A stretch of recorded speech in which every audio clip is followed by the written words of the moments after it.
Dark Savior is a three-dimensional action platformer for the Sega Saturn, developed by Climax Entertainment and published by Sega in 1996. It's the unofficial sequel to Landstalker for the Sega Genesis. I was binging one of my comfort channels when I saw them fire this game up as a request, and for the various reasons I was immediately hooked on finding out more about this title. So this review might be a little bit different, since my experience with the Sega Saturn was renting the console from the video store and buying a PlayStation instead, becoming an instant fanboy that will never, ever give Sega fans any credit. PlayStation does what Saturn don't. Which was unfortunate, as I am told there are quite a few awesome titles that made it exclusively to the short-lived console, and spoiler warning, this is one of them. All things being fair, when you compare the games, especially ones that are ports, when it comes to 3D games, there was almost never an instance where the Saturn would outdo the PSX. Sega wanted to beat out the market for the US release, and in an unprecedented move, surprised released the console onto the market to select retailers. It was a shockingly stupid decision, since most normies would want to, at the very least, save up cash to buy the console. Retailers that were not a part of the release were pissed off, rightfully, and releasing a video game console nearly at the start of summer is just baffling in retrospect. The system was rushed out with only a few games to a bunch of gamers that didn't know it was coming out, and to add to that, some say that the system's architecture also suffered as a result, giving developers even more headaches to try to get the games to look decent. But hey, at least you won't fail us with the Dreamcast, right, Sega? I was one of those people annoyed at the launch and smelled blood in the water. I opted for the PlayStation later that year and never looked back. The publications never failed to point out the differences in frame rate, transparency effects, and other strange things whenever comparing two titles, which may be unfair in some scenarios as they are usually ports from the PSX over to the Saturn. Saturn had one ace up its sleeve, however, and that its superior video RAM for storing two-dimensional images. It's no secret that the better fighting games resided on their console, due to a much better architecture for two-dimensional games. The PlayStation was designed with 3D in mind from the get-go, which really makes me scratch my noodle with this title, since I feel like you have a superior looking title in both 3D and 2D, which made me fire this beast up. The game starts off with a group of suspect-looking characters rumoring about the latest prisoner to be loaded onto a transport vessel. You'll quickly witness your main antagonist of the game, Bylon, in this oh-so-sturdy-looking confinement. You play as Garion, a bounty hunter of remarkable genericness, and your fellow bounty hunters join you on the ship to escort your prisoner to Jailer's Island. You are accompanied by Jack, a flying bird creature thing that serves as your radio buddy throughout the game. It makes absolutely zero time for shit to hit the fan as Bylon escapes his supremely shitty cage and starts murdering everything in his wake. Nick runs off ahead to check things out but is quickly dispatched, leaving his buns of steel behind for all to mourn. Your objective is to scale this maze-like ship and learn the quirks of the gameplay, ultimately finding a locked door to the cabin. Bylon has devastated the cabin's deck and created an evil clone of himself for you to take on.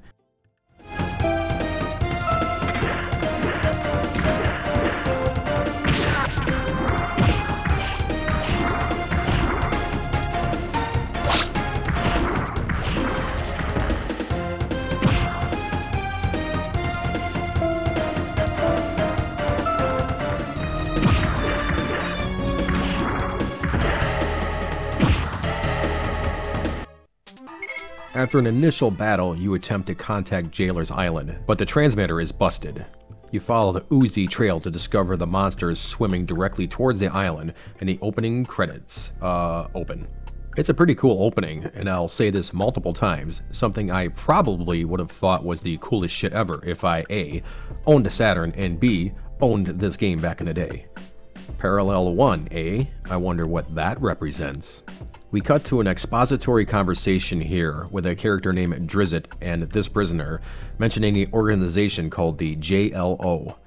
This dolphin/dragon hybrid character is carrying Balanium, a yet-to-be-understood element of great value. He wants to trade this for a weapon used in an upcoming rebellion, but is soon eaten by our antagonist under the sound of fireworks.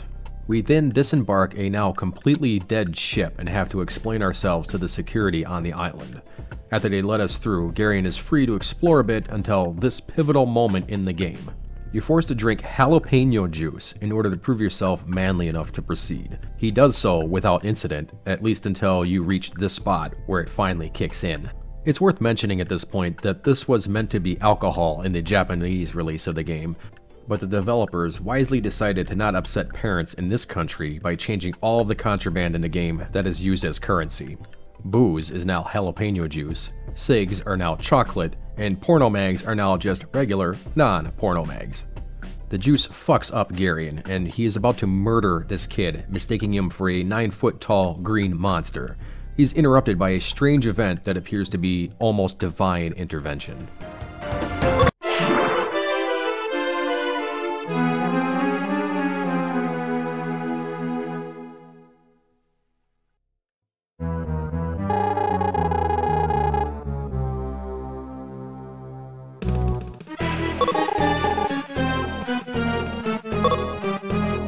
After this close call, you fight your way to gain a key to get around the main gate of Deadman Castle, where we witness Bylon's presence walk into. It's apparent that Bylon is able to assimilate its targets, so we have ourselves a thing situation. Now that we are outside, the player will quickly learn the demands that Dark Savior has for its players. If you aren't a fan of platforming, this game is not going to do you any service towards your take on it. Fortunately, and personally, I eat this shit up for some reason.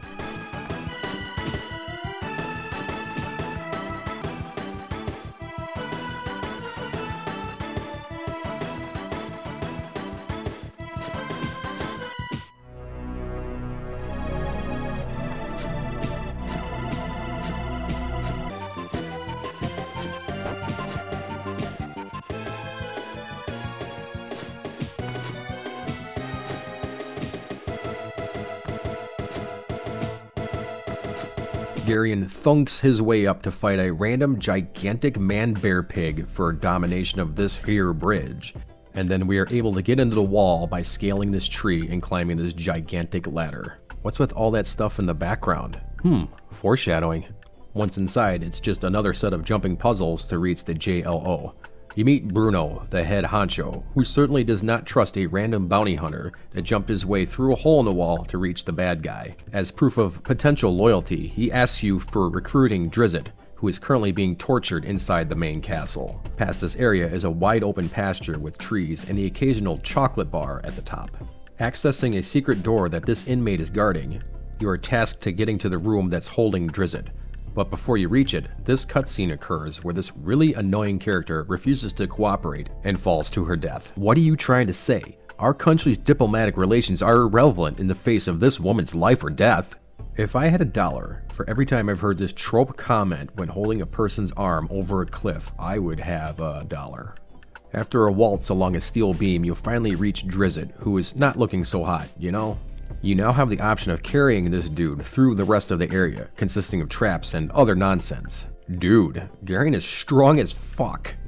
At least our protagonist is able to haul this dude overhead like it's nothing. Since I chose to save this lizard thing, the game now adds a layer of puzzle solving to get the corpse out of the castle. After a brutally challenging tread, you reach the opening of the courtyard, showcasing some of the game's impressive depth and draw distance. I am such a fan of continuity like this, it's just neat. After you fight whatever this thing is, you will finally reach the end of the jumping puzzles to reach the sewer map. Yes! At least this thing now has enough strength to swim ahead, leaving our hero to hop for himself.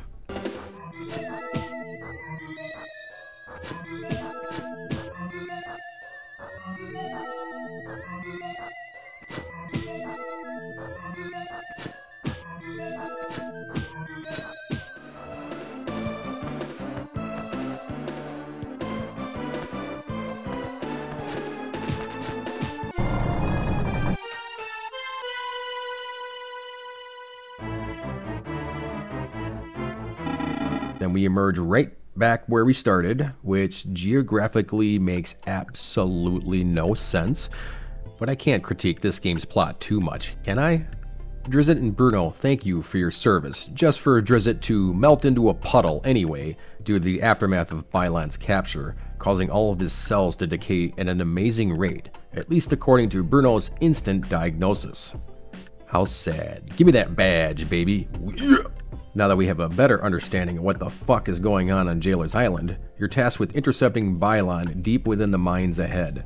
On your way to catch him, you'll need to cross the sewers. Yes!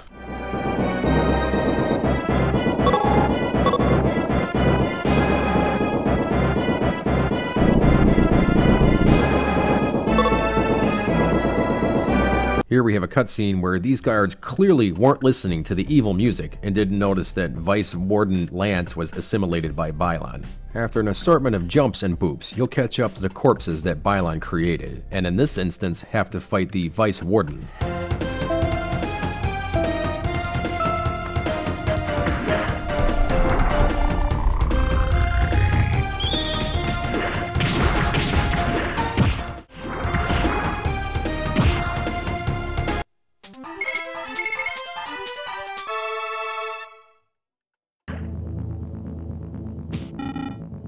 At long last, we reach the Warden.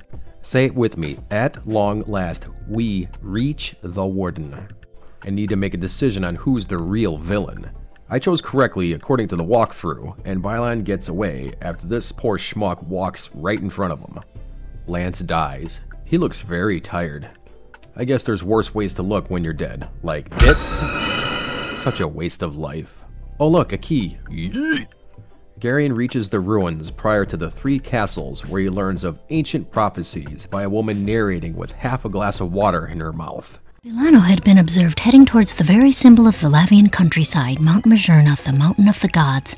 Upon receiving official word that Bilano was ascending towards the peak of Majerna, Uda set off in pursuit. The reason Bilano went to Mount Majerna still remains a mystery. However, Mount Majerna erupted that year, and it is said this occurs only once every 500 years. As well as learn his true nature and how he may be the savior of the world or some shit. We'll emerge in the center courtyard where our happy inmates get to frolic in the grass. You're guided towards a secret elevator to the underground level where all the seedy chocolate and jalapeno juice are kept, and cheerleaders, I suppose. Bylon has assimilated another inmate and kills everyone in this bar, containing this giant floor panel consisting of 4x4 foot buttons for a random adventurer to jump in a specific sequence to open a secret passage. This passage leads us to more sewers, to the delight of all players everywhere. You'll float back to the main castle's laboratory, where you pick up the trail of Bylon. But first, we need to smack up the evil stock scientist, walk by this key, and blame the developers for my wasted 15 minutes wandering around.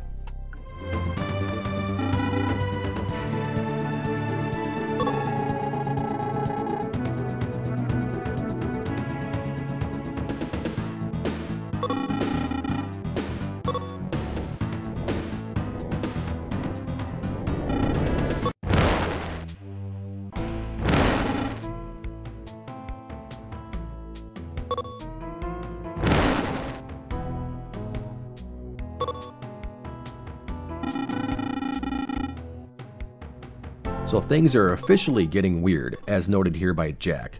This is important, as we will get into shortly.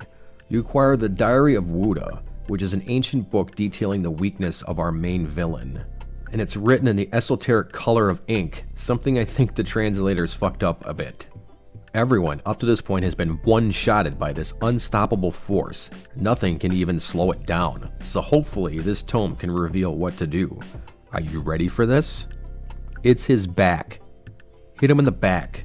Go behind him and hit him in the rear, if that last sentence wasn't clear enough. Reaching the Gold Castle, you confront this mysterious ninja who gets his ass whooped right in front of you by Bylon and are forced to fight his clone.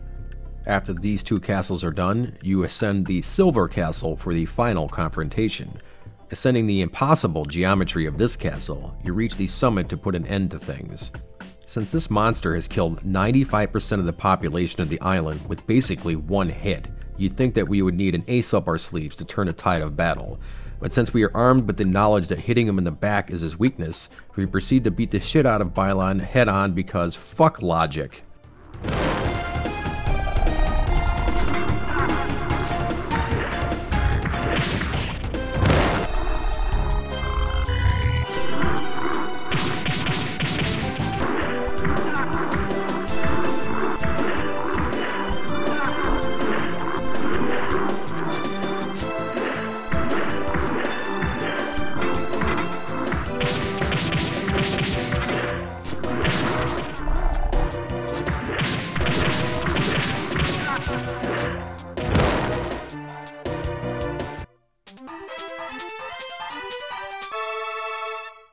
I'm sure there's a ton of missing exposition and translation to make any sense of what is going on, so I'll forgive how exceedingly dumb this ending is.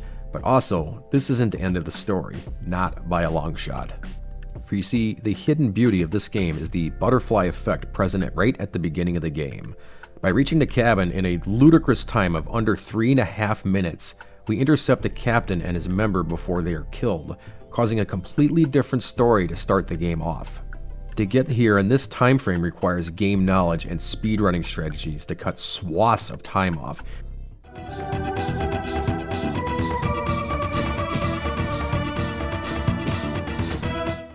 Including this hidden room letting you ascend the side of the ship rather than wait for the lame jumping and waiting puzzle to carry out.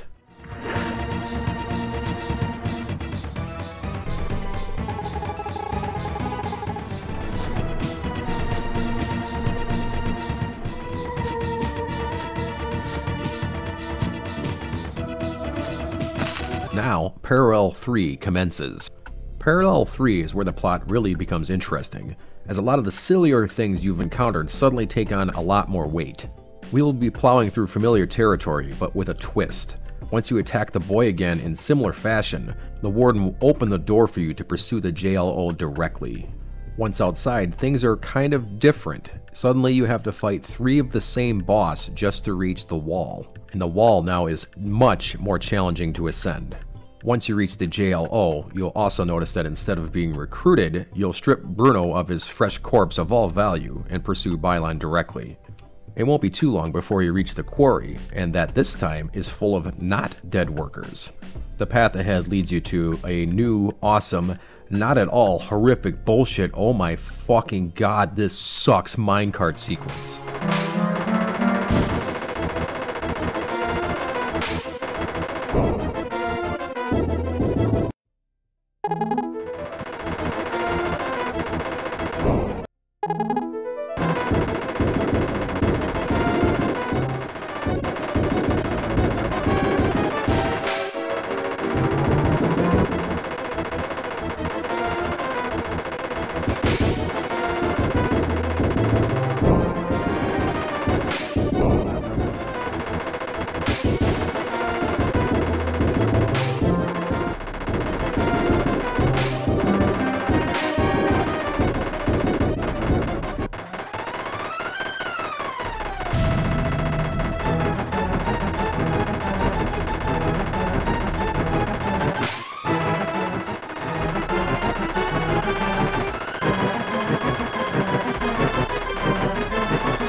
In clearing this sequence of mind-numbing trial and error, I have nothing but the deepest second-hand empathy for any players that had to beat this fucking thing without save states. This is one of the cruelest sequences of this kind that I have ever seen. No kappa. You'll eventually get through this nightmare and will cut off Byline before he reaches the payload of Belanium. Shockingly, your mission is complete this quickly in, but the warden is confused and upset of the payload being stolen. He takes you through this secret tunnel to where this confrontation occurs. This adorable little shit releases DeBose, the local badass that was cryogenically frozen and the original leader of the JLO. This dude immediately punched the warden in the dick, killing him instantly. But due to the overload of the Belanium, he resurrects all of the other inmates, including the Predator, this guy, and Meg. Who are these guys? Guess we'll need to find out. First, we need to slap the backwards cap right off this yellow piece of shit.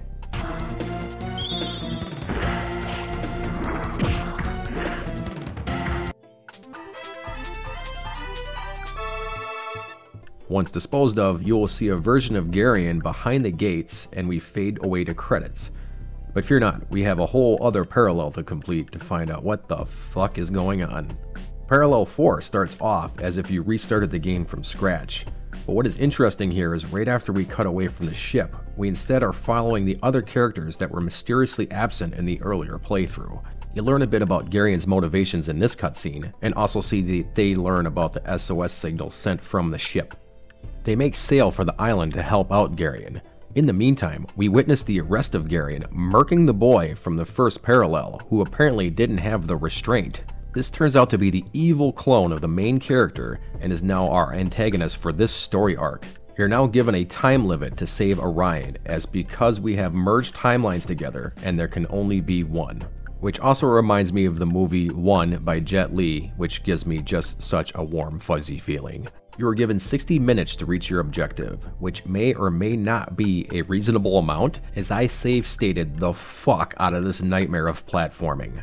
A confusing cutscene activates at the top of the castle, showing our hero facing off against Orion, except that this is an imposter. Not the imposter that we are after, but DeBose in disguise. This is an instance that I will mention at least once more, that having portraits would have helped navigate this plot so much better, as reading this gave me a headache. Essentially, you're meant to run the game in reverse, with added platforming challenges to keep things relatively fresh, along with a slew of fights. Garion will confront each person that is taking his appearance and trying to kill his friends. From what I gathered between these conversations, it is the blood of Garion's friends that will increase the power of the Carbon Garion, aka the evil twin. By getting there in time, you save the friend and also can capture the enemy in disguise. I fought this asshole for a considerable length of time, as he has this bullshit mid-range attack that instantly downs me. Has a ton of damage output and defense up the wazoo. I captured him, making the rest of the run hilariously easy to complete, as you'll see shortly. From the Copper Castle, it's a series of hops over to Golden Castle, which on the previous playthrough was less than a minute of exploration. Now it's one of the toughest dungeons in the game, with a slew of traps and questionable game design. Here, using save states since my time is fleeting, I still sank way too much time figuring out what I needed to do, or rather how to do it. Thanks, GameFAQs Guide from 2020. Looks like one good thing came out of that year. Now that we have Sean in our inventory, it's literally just hitting a single button at mid-range for the rest of the fight.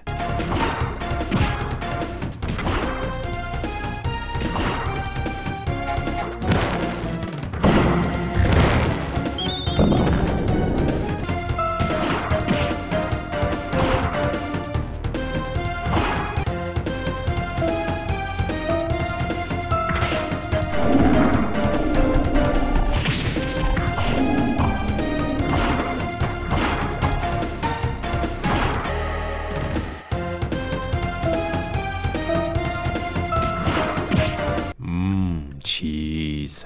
Eventually you make it back to the port where we have our final confrontation with ourselves, with some light banter thrown in. Time for the epic showdown of Carbon Garion versus, yeah, of course I'm gonna cheese this fight, are you fucking kidding me? Get Hadouken, bitch. This is for every missed jump and confusing boner I get when I see my own ass. I mean for my friends. The timelines have converged, which means apparently that there will be an island-ending explosion. It's a quick run to the end where we lament on our decision making, along with some self-reflection with our bird talking thing. Just what the hell is that thing anyway? Gameplay in Dark Savior takes a lot of getting used to, even if you've played isometric platformers in the past. Garion has a bit of momentum to his movements that make rotating around obstacles a huge pain in the ass. That at the best of times is something you just manage. Your best movement tech is holding run while jumping, causing you to gain instant full speed in a direction. Jumping overall feels great, which is really important to enjoying this game since you'll be doing a lot of it. You're able to adjust your field of vision and camera angles around to survey the area as well, revealing hidden items in the background that would otherwise remain obfuscated. I'm reluctant to say just how difficult this game is since I, had to rent my Saturn from Best Buy and save stated the piss out of this game. And this being a rare game to play right out of the gate and not having any nostalgia attached to it, don't have the repressed anger of reaching to the end of 30 jumps to be sent back 2 rooms with a penalty to boot. Because I can damn well tell that this surely happened to most players that were playing on the OG hardware back in the day. But that said, I'm sure the satisfaction of reaching the end of these rooms must have felt great too. At least I'm told by others what satisfaction is. Fighting is really interesting. Again, I can't really tell if it's any good or not, since I have a spicy hot take on the genre. To me, fighting games were Street Fighter 2, and absolutely nothing else until Soul Blade and Calibur. In my enraging opinion, everything else was an imitation of Street Fighter 2 and Mortal Kombat, a game that wowed us with its graphics and gore, but was basic as fighting games get. It's not a genre that I'm either good at, nor an expert in any regard breaking down into any reasonable opinion. It has a weird mechanic where you score a special move meter by landing attacks and standing still while holding the attack button. Timing this correctly lands a devastating attack on the opponent, or vice versa. Other than that, you have a close range attack and a mid-range attack. It's nothing special, but it gets the job done. It seems the general strategy that works best is also the cheesiest, where you bait in the opponent for a mid-range attack, which usually knocks the opponent down with a single hit. I like how the scenery essentially does not change, even for when you're holding Drizzt over your head. The continuity will continue.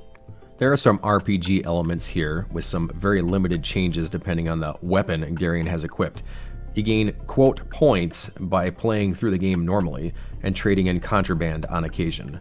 These points need to be hoarded to an extent, as you'll need to refund 20 per each and every pitfall you encounter, and to use 20 to heal your hit points as needed. You can level up by spending 500 points, adding 10 HP to your total, but I personally don't see much of a need to use this versus having a nice pool of mistakes on hand. These points also allow you to skip certain encounters, saving you time and headaches depending on whom you are fighting. The game looks fantastic for the Saturn, and is a rare title that appears to be a better use of polygonal graphics than its main competitor at the time, as there is a massive draw distance at any given point. I could cite some other pluses and minuses, but you know, this isn't the real thing here either, and getting this thing to run was less than smooth. Even when I did get this bitch to run, there was a continuous need to switch over these two settings, from which what I gather is to enable and disable live disk streaming of data, or the means of doing so. It's complicated, but I was glad I finally found this setting on SSF64, my emulator of choice. I said the word. When it comes to Saturn, it seems like everyone has their own version that works for them, and only them, as it's a really tough system to emulate. It also was hard to program for, as the system was launched before it was ready, and developers couldn't just work with it very well. But at least they got an early jump on the 32-bit market and didn't shatter the waning trust of their fan base, right? Right? Hello? The sprite work is clearly the standout feature, and it's just a treat to play this game in this style. There are a ton of well-animated characters that may or may not have been used throughout your playtime, which shows a ton of dedication from their art department, or given a time frame of its development, the art person. I don't usually comment on the use of colors, as my knowledge of how to use colors in anything is truly the thing of nightmares. Just look at my thumbnail for my RE video. I just don't get colors. But with all that said, even I can notice just how great of a color palette is used here. Everything just pops, and you were never bored visually. The isometric perspective can be a headache though, and is often intentionally so, much like Solstice for the NES and Equinox for the SNES. At least when you hit a spike, you get this R sound instead of what is undoubtedly the worst death sound in the history of video games. Am I being hyperbolic? No, just listen.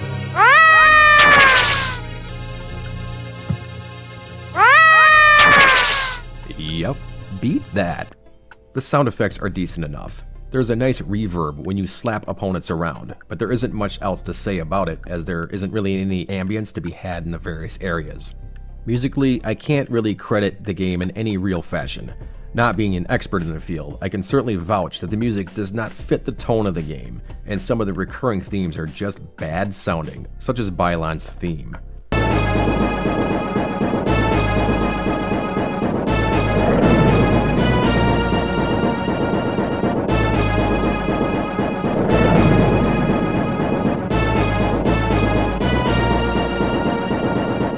At best, the music by itself is fine, but it's overly bombastic and percussive for what is supposed to be more or less a thinking person's game. Going back to Equinox, you are greeted with barely noticeable music notes and soothing melodies to try to calm your incredibly irritated nerves from dying from the 80th time to spikes. The last thing we need was a music track slapping notes together to try to pump you up.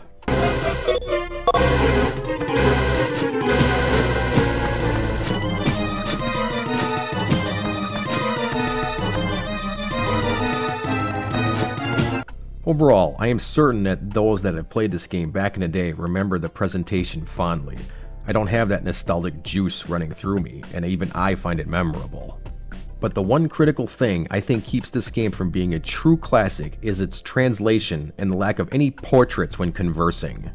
It really hurts the immersion when you spend your whole time trying to even understand who is talking, so any tonal shifts are, at least for me, really hard to pick up on. There's a bunch of sarcastic and witty comments thrown in that are just falling flat, since the original context was missing from not understanding whom it's directed at.